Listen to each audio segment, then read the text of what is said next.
Ito po mga kaibigan, ito yung mag press namin, mag press tutorial. Ito na po yung output nya. Yan, napakakintab po. Bai San Joaquin. Ito na po yung output nya. Ito na po yung pagsalang ng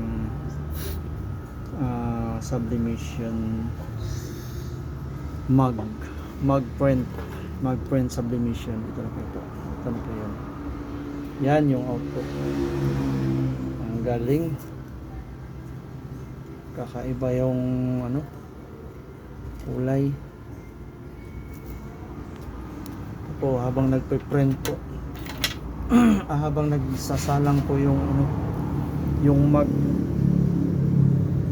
hintayin natin po mag zero yung mag bago natin makuha yung, ang ginawa po natin is yung ratio ko ng ano, yung init niya is nasa mga 180, kaya lang hindi ako na 170, kaya lang hindi ako na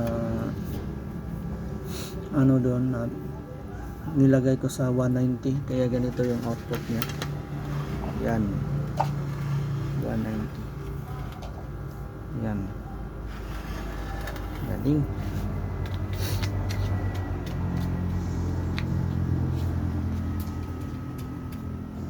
Ito yung tagagawa ng ano, tagagawa ng mag, si Madam.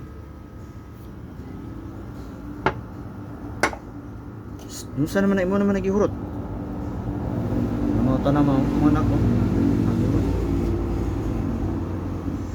Tignan kung maigi po. Tignan po natin maigi kung ano ang kalalabasan nito. 2 0. Okay. Tapos kunin siya sa ano. Yan. Kanina wala pa pong print yan. Ito na. Sige.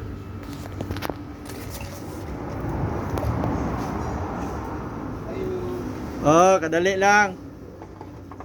Magawas ra ko, boss. Magawas ra ko, kadali lang. Ito na yung output natin, guys. Ayan. Ayan yung output natin, guys. Yung bae. Ayan.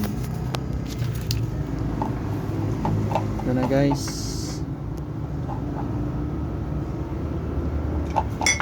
Ang ganda ng mug, guys.